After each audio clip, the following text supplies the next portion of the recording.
Assalamualaikum warahmatullahi wabarakatuh. Halo semuanya, perkenalkan nama saya Nadratul Rahmi dengan NIM 242545210019 dari program studi pengelolaan agribisnis. Di sini saya akan menjelaskan kembali materi manajemen agribisnis dan usaha tani tentang konsep manajemen agribisnis, perencanaan, pengorganisasian, dan pengelolaan produksi dalam agribisnis dan usaha tani. Yang pertama, konsep manajemen agribisnis. Apa itu pertanian?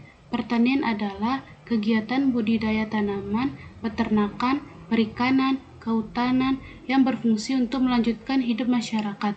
Selanjutnya, agribisnis. Agribisnis adalah suatu usaha dalam bidang pertanian yang dimulai dari subsistem hulu, on-farm, hilir, dan dibantu oleh subsistem penunjang atau pendukung. Manajemen adalah suatu proses mengatur atau mengelola segala sesuatu yang dikerjakan untuk mencapai tujuan tertentu. Manajemen agribisnis adalah suatu proses mengatur atau mengelola suatu usaha dalam bidang pertanian yang dimulai dari subsistem hulu, on-farm, hilir, dan dibantu oleh subsistem penunjang.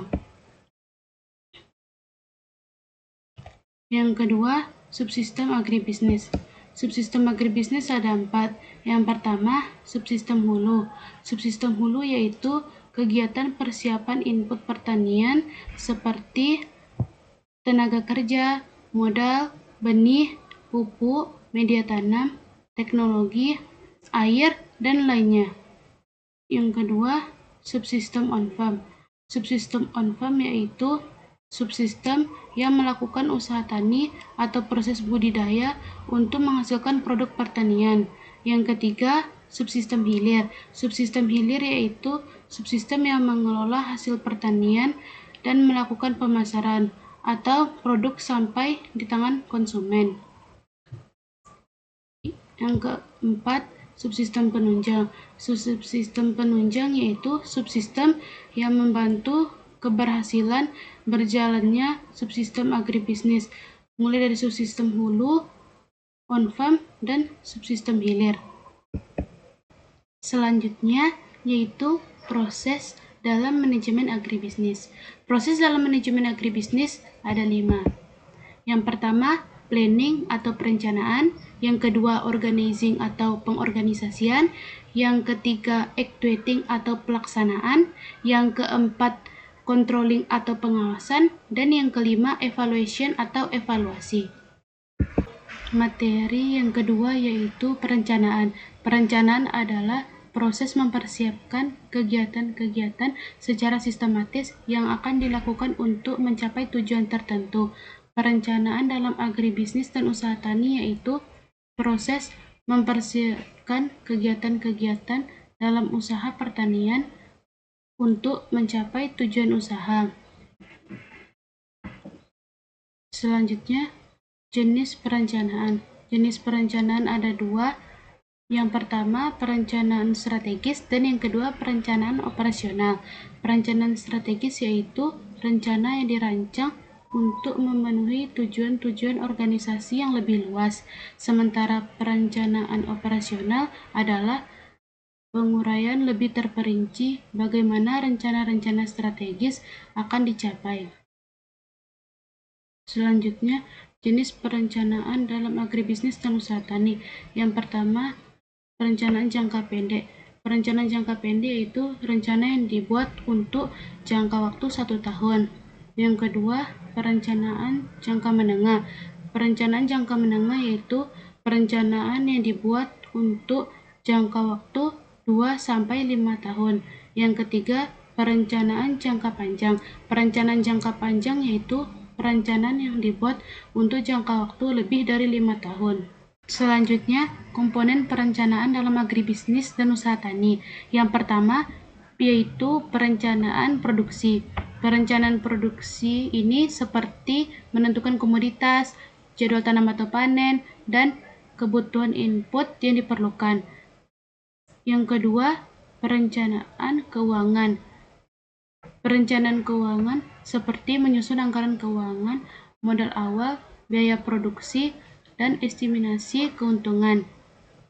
Yang ketiga, perencanaan pemasaran, yaitu mengidentifikasi target pasar, konsumen, strategi harga, dan promosi.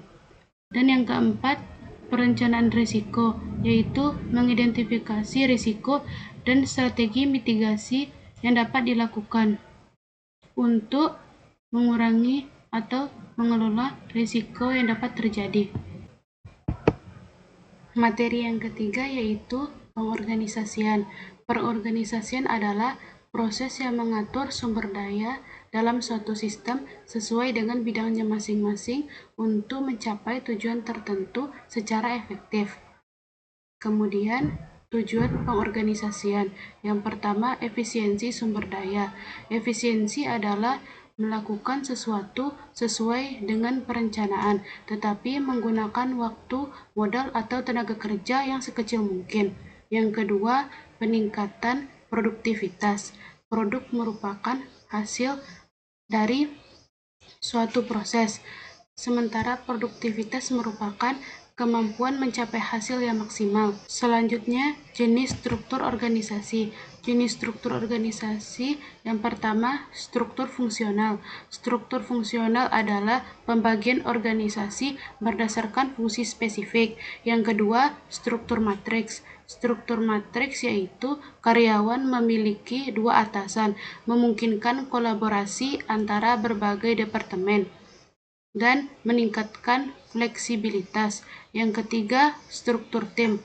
Struktur tim yaitu mengedepankan kerjasama dalam kelompok dengan tujuan tertentu.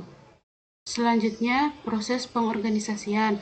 Proses pengorganisasian yang pertama yaitu identifikasi tugas dan tanggung jawab.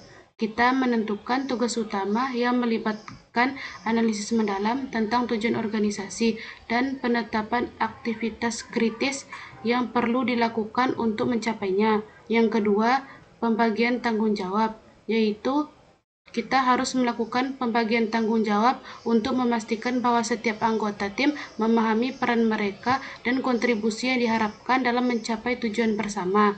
Selanjutnya, tantangan dalam pengorganisasian agribisnis. Yang pertama, perubahan lingkungan eksternal seperti tantangan pasar. Tantangan pasar dapat berupa perubahan dalam permintaan pasar, fluktuasi harga, dan persaingan global. Yang kedua, kebijakan pertanian. Kebijakan pertanian seperti regulasi pemerintah dan kebijakan baru yang seringkali berubah. Yang kedua, sumber daya manusia terbagi menjadi dua. Yang pertama, keterampilan dan pelatihan. Terdapat kebutuhan mendesak untuk pengembangan keterampilan karyawan. Yang kedua, retensi karyawan, menghadapi tingkat pergantian karyawan yang tinggi. Materi yang keempat adalah pengelolaan produksi. Produksi adalah suatu aktivitas yang dilakukan untuk mengubah input menjadi output. Pengelolaan produksi adalah proses perencanaan, pengorganisasian, dan pengendalian kegiatan produksi untuk mencapai tujuan bisnis. Tujuan pengelolaan produksi yaitu peningkatan kualitas produk, optimalisasi penggunaan sumber daya, serta agar usaha yang dilakukan bisa berkelanjutan. Selanjutnya, jangka waktu produksi. Jangka waktu produksi terbagi menjadi dua, yaitu jangka pendek. Jangka waktu ketika input variabel dapat disesuaikan, namun input tetap tidak dapat disesuaikan. Yang kedua, jangka panjang, merupakan suatu waktu di mana seluruh input variabel maupun tetap yang digunakan perusahaan dapat diubah. Selanjutnya, perencanaan produksi. Yang pertama, menentukan komoditas atau produk yang sesuai dengan permintaan pasar. Yang kedua, menyusun strategi produksi yang berkelanjutan dan menguntungkan. Yang ketiga, mengalokasikan sumber daya secara optimal. Yang keempat, penentuan target produksi. Selanjutnya, teknik produksi dalam agribisnis. Yang pertama, intensifikasi. Intensifikasi yaitu mengoptimalkan input untuk meningkatkan hasil produksi. Yang kedua, ekstensifikasi, yaitu memperluas usaha dengan meningkatkan kapasitas produksi. Yang ketiga, diversifikasi, yaitu mengembangkan berbagai produk untuk memperluas pasar. Yang keempat, mekanisasi dan otomasi, yaitu penggunaan mesin dan teknologi digital dalam proses produksi. Baiklah, sekian materi yang dapat saya jelaskan. Terima kasih. Assalamualaikum warahmatullahi wabarakatuh.